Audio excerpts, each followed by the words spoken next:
Olá, começa agora o Telejornal Social Comunitário de Inclusão Cultural, um projeto com o apoio do Governo do Estado de São Paulo e com patrocínio do Enxuto Supermercados. No programa de hoje você vai ver: ministro do Supremo Tribunal Federal realiza palestra em Campinas. No Educação em Foco, Rosana Sass fala sobre o fracasso escolar.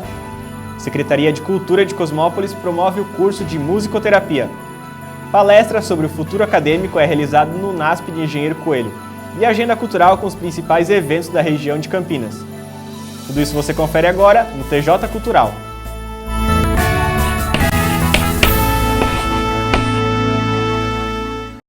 A Prefeitura de Cosmópolis, por meio da Secretaria de Cultura, está realizando a oficina sobre musicoterapia, com o tema A Voz Educa a Mente e o Corpo Canta. Acompanhe. A oficina em Cantoterapia e Musicoterapia será palestrada pela doutora Juliana Colli. E é uma realização da Secretaria Municipal de Cultura de Cosmópolis. Musicoterapia, eu acredito que é uma terapia envolvendo sons, envolvendo música, sintonia musical. E isso deve resultar em harmonia, harmonia corpórea, harmonia dos órgãos, a situação da pessoa estar bem, trazer a pessoa ao bem-estar, certo? Isso através de música, de instrumentos. Tem a questão visual da pessoa, se for usado algum vídeo, né? Tem a questão visual também da pessoa se simpatizar por algum instrumento em particular, ou não, simplesmente o som já cria essa esfera, que a pessoa vai se sentir bem. A música tem a capacidade de restabelecer o equilíbrio físico, psicológico e social do indivíduo, servindo como um método terapêutico. Para mim, a importância da música na vida das pessoas varia muito. Porque vai ter aquela pessoa que ela vai enxergar a música, na música, algo como um passatempo, algo que futuramente pode se tornar profissão, como tem também a pessoa que ela vai enxergar na música um momento de um hobby, alguma coisa assim, mas que depois vai alavancar na vida acadêmica da pessoa, facilitar muito a questão lógica, questão de matemática e tudo mais, né? Isso sei que alavanca muito. É um estudo onde se desenvolve a inteligência. Há vaga só para um grupo de 20 pessoas, para que a professora consiga ter um contato mais próximo com seus alunos. É uma turma de 20 pessoas, que foi a condição que a professora colocou para que possa dar um curso bem dado, bem explicado e bem aproveitado, né? Ao todo, serão 13 encontros, que acontecem neste mês de abril. Ainda existem algumas vagas. O curso terá início dia 6 de abril, dia 6 e 7 de abril e 20 de abril. Ele é das 10 às 16 horas. Ele vai ter um intervalo para o almoço. Então, o curso acontece durante o dia todo. A inscrição é aqui na Secretaria de Cultura, no horário comercial, das 8 às 5. E o curso vai ser dado no Paulo Freire, no auditório do Paulo Freire. Eber lembra ainda que é de grande importância fazer um aquecimento antes de qualquer exercício musical. Sempre envolve a questão anatômica do corpo, né? É muito físico. Então precisa sempre fazer muito exercício de respiração, buscar a sintonia, né? Porque no caso com a música, quando envolve algum instrumento, principalmente aquele instrumento, ele no momento que a pessoa usa para trabalhar, para tocar, na execução, é a extensão do corpo da pessoa, é a extensão da voz. Na edição desta semana, Rosana Sass revela os possíveis motivos para o fracasso escolar. Acompanhe. Olá, boa tarde, amigos da TV Jaguari. Mais uma vez Educação em Foco e hoje com o tema fracasso escolar. Aprender a ler e escrever constitui uma das tarefas básicas proposta pela educação. Aparentemente simples, é um dos problemas educacionais de sempre e que mais chama a atenção. Quando uma criança ingressa na escola, a primeira tarefa que ela tem é de aprender a ler e escrever. A alfabetização torna-se, então, a partir daí, o centro das expectativas dos pais, dos professores e até da própria criança, pois é sempre comentado a ela: você vai para a escola porque você tem que aprender a ler e a escrever. Porém, os pais, eles não consideram que o processo de aprendizado da leitura e da escrita, ele envolve tantos fatores que vai exigir da criança enfrentar novos desafios, dificuldades, e é uma atividade complexa, pois até então a criança não tinha que se preocupar com as regras, vamos dizer assim, do ler e do escrever. A criança aprende a ler o mundo desde o seu nascimento. E mais uma vez, quando ela ingressa para a escola e vai aprender, vamos dizer, entre aspas, tecnicamente, as regras do ler e do escrever, aí é que vem as dificuldades. Ler e escrever, como eu falei, exige novas habilidades, desafios.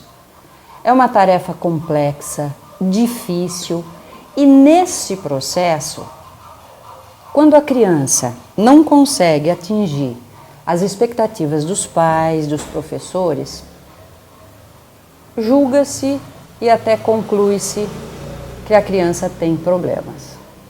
O fracasso escolar, ele não tem uma única causa, mas um conjunto de fatores para que ele ocorra. Quais são esses fatores? Orgânicos. A própria saúde física da criança, a integridade neurológica dela, a alimentação não satisfatória, tudo dentro dos fatores orgânicos. Nos fatores psicológicos, a autoestima, a ansiedade, o sentimento de rejeição, tudo isso influi. E os fatores sociais, a relação entre família e criança, criança e o processo educacional e a família e escola. Muitos outros fatores. A criança com uma dificuldade no aprender, ela não é incapaz. Ela é só uma criança que grita por socorro. E eu me lembro de uma história de um congresso que eu realizei que conta o seguinte: era uma criança muito distraída, muito peralta, também muito desorganizada, desatenciosa com as coisas dela, com a organização do próprio material dela. Ela deixava o tênis na sala, a mochila jogada na cozinha, os livros no sofá e assim ia. E isso chateava muito, porque todo dia ele era cobrado disso, todo dia ele era chamado a atenção em relação a isso. E um dia, ele deitado em sua caminha para dormir, ele resolveu que a partir do dia seguinte ele ia se organizar. Então toda noite ele pegava o seu caderninho e escrevia. O tênis está na cozinha, a mochila está no meu quarto, meus livros estão no sofá, o meu lápis na mesa da cozinha e eu estou na cama dormindo. No dia seguinte ele acordou, encontrou tudo. Lendo e seguindo o seu caderninho, ele encontrou a todos o material que ele precisava. Até que ele chegou no quarto, ele foi se procurar e ele não se encontrou na cama. E ele chorou muito. O mais importante de tudo isso é estarmos atentos para que a criança se encontre.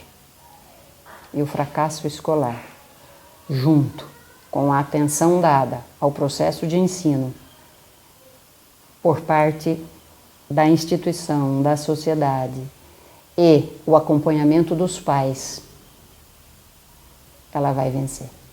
Até a próxima. No próximo bloco, você vai conferir as vagas de emprego disponíveis em Paulínia. O TJ Cultural volta já.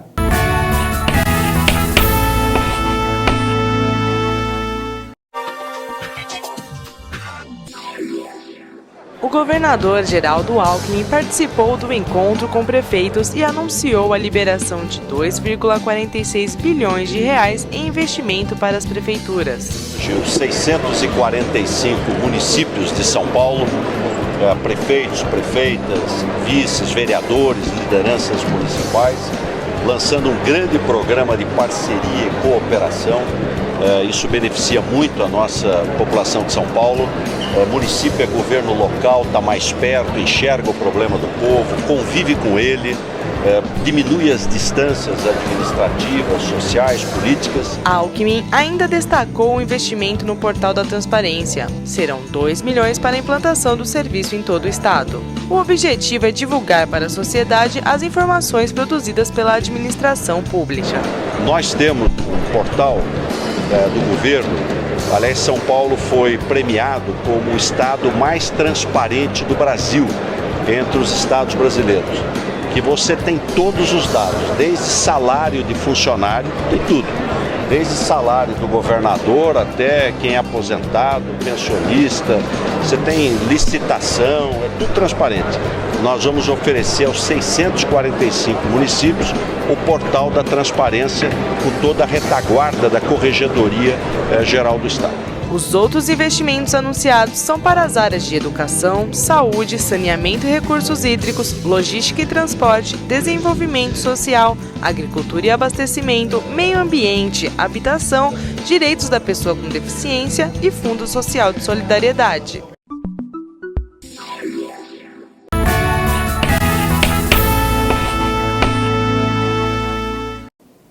O professor doutor Edilson Caselotto realizou uma palestra no Centro Universitário Adventista de São Paulo, campus Engenheiro Coelho, sobre o futuro na vida acadêmica. O professor e pesquisador Edilson Caselotto esteve no NASP no último dia 25, dando uma palestra aos alunos de comunicação social sobre o mercado de trabalho na área acadêmica.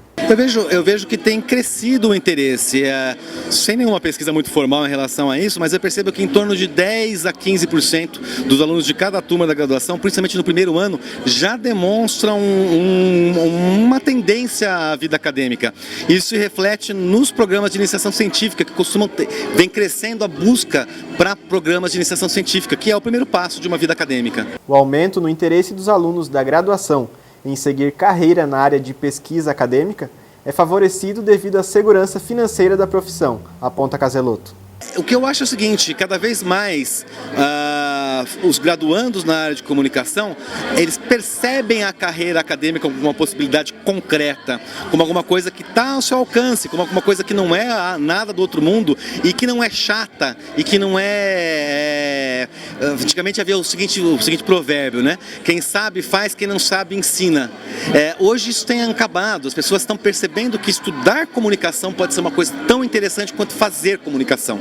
O coordenador de pesquisa do curso de comunicação do NASP, Thales Thomas, explica quais as direções que os alunos que têm interesse nessa área devem seguir. Os alunos que se interessam em pesquisa, eles têm que ler bastante, né? Então, a partir do momento em que eles fizerem a disciplina de produção científica, eles têm que desenvolver um artigo e aí, a partir desse artigo, essas pessoas podem entrar num grupo de iniciação científica ou podem desenvolver uma monografia de conclusão de curso, essas coisas que vão dar continuidade à trajetória acadêmica dela, né?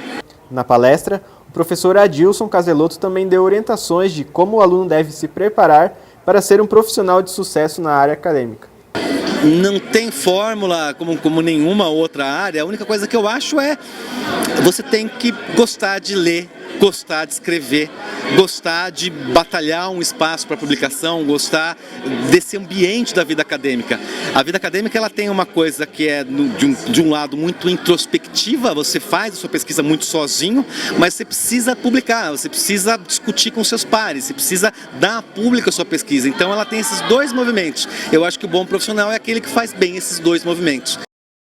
O TJ Cultural te informa sobre algumas vagas de emprego disponíveis na região. Existem vagas para educador social, eletricista de manutenção, garçom, motorista carreteiro, operador de telemarketing, padeiro, pizzaiolo, soldador, técnico em eletrônica e técnico em nutrição. As vagas estão disponíveis na região de Paulínia. Para mais informações, ligue 0800 771 7077 ou 0800 772 7076. Na volta do intervalo, você vai conferir um pouquinho de como foi a palestra do ministro Gilmar Mendes sobre gestão pública em Campinas. Voltamos já!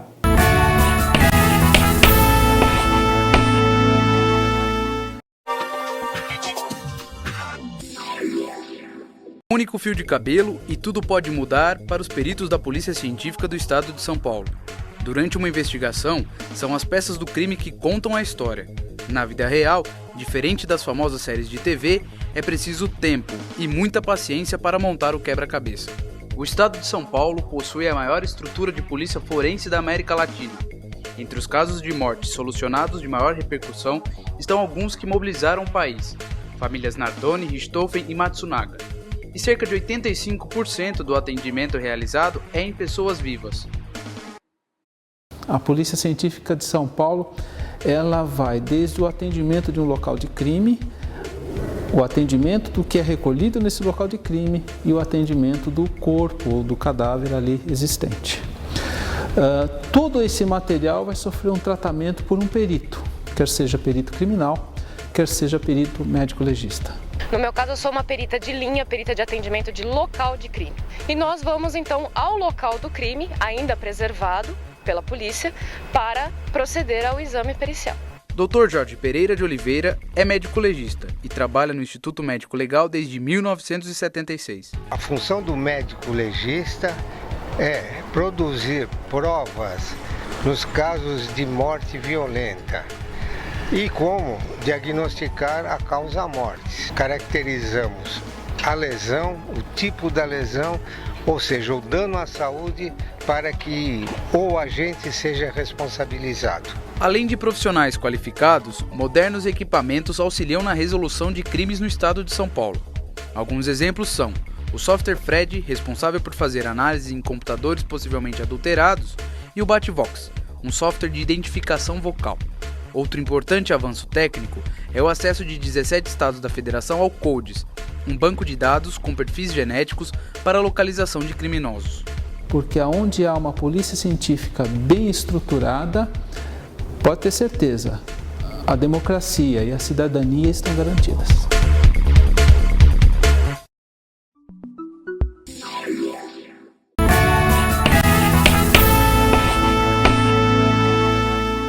A Faculdade São Leopoldo Mandique, em Campinas, realizou no último dia 25 um simpósio sobre gestão pública para os gestores da região. Acompanhe.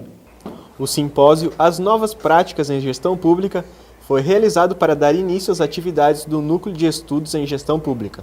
O palestrante ministro Gilmar Mendes explica quais os ideais para uma boa política de gestão pública. Tenho a impressão de que nós temos que ter essa orientação republicana, de atendimento geral, impessoal, e temos que buscar uma melhoria na prestação dos serviços, ter o ideário da eficiência, né? Estabelecer metas e tentar cumpri-las e também perguntar a razão por que elas não são cumpridas. Eu tenho a impressão de que uma boa gestão pública pode nos ajudar a melhorar significativamente a prestação de serviço público e, com isso, a democratizar o acesso a serviços básicos para todos os cidadãos. Em relação à gestão pública do Estado de São Paulo, uma das formas de incentivo do governo do Estado é buscar valorizar com bônus de reconhecimento os bons gestores. A gestão pública tem sido uma área em que o governo tem se dedicado bastante, utilizado ferramentas modernas, tido novas iniciativas. O Estado de São Paulo, nessa área, vem trilhando o caminho da chamada meritocracia, né, reconhecendo os bons servidores públicos, aqueles que mais se dedicam, e viabilizando inclusive premiações, bônus, né, procedimentos de ascensão profissional, de melhoria na carreira. Então o caminho de fato parece ser esse. Segundo o ministro Gilmar Mendes, cursos de capacitação para os gestores públicos pode ser a solução para uma melhora nesse cenário administrativo. Eu tenho a impressão de que tudo passa por capacitação, né? E de alguma forma nós temos graves problemas nessa área, a seleção de pessoas, a seleção das formas adequadas de agir e cobrança, prestação de contas. O simpósio deu início às atividades do Núcleo de Estudos em Gestão Pública, lançado pela São Leopoldo Mandique no final de 2012. para oferecer a prefeitos, secretários municipais, vereadores e servidores públicos a oportunidade de capacitação para as novas práticas administrativas. Achei a iniciativa muito oportuna, é um tema que interessa para os municípios, interessa para o Estado, interessa para o governo federal. Quer dizer, a boa gestão tem que ser perseguida em todos os níveis. Então, a São Leopoldo Mandic está de parabéns pela estruturação desse núcleo de estudos em gestão pública. É um tema que, portanto, pode propiciar que cada vez mais os recursos públicos não sejam drenados pela corrupção, não sejam desviados, sejam utilizados a bem da sociedade, com eficiência, com transparência, com lisura. E quanto mais pessoas estiverem se dedicando a esse assunto, maior a chance disto acontecer. Como um acréscimo ao tema de gestão pública, o simpósio também enfatizou questões de controle administrativo. Eu acho que, ao lado da preocupação com a eficiência, com a boa gestão, naturalmente que falar de controle da administração quer dizer também isso, fortalecer a possibilidade de o recurso ser utilizado devidamente, de as condutas dos agentes públicos serem as corretas e de se prestigiar a finalidade da gestão pública, que é bem atender ao cidadão. Para você que gosta de programas culturais, nós separamos alguns dos principais que estarão acontecendo nos próximos dias aqui na RMC. Confira! 11ª Festa do Caqui e Companhia em Itatiba. A comemoração vai trazer grandes shows para a cidade, como os de Daniela Mercury, Naldo e Gabi Amarantos. As festividades vão acontecer entre os dias 5 e 14 de abril, no Parque Luiz Latorre. Há programação para toda a família e apresentações musicais para todos os gostos. A entrada é 1 kg de alimento não perecível. A peça Canastrões, com o ator Gracindo Júnior, termina sua temporada no Teatro Amil, em Campinas, neste fim de semana. No sábado, dia 30, a apresentação acontece às 21 horas e no domingo, dia 31, às 19 horas. Os ingressos variam entre R$ 40 e R$ 50.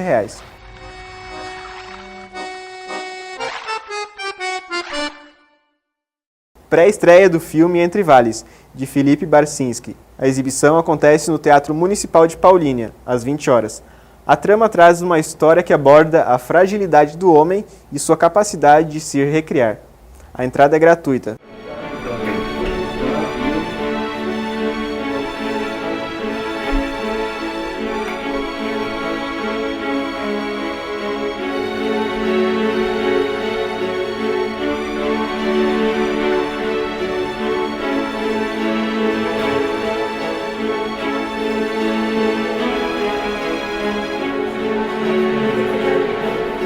O Telejornal Cultural termina aqui. A gente se vê no próximo sábado a partir do meio-dia. Até lá!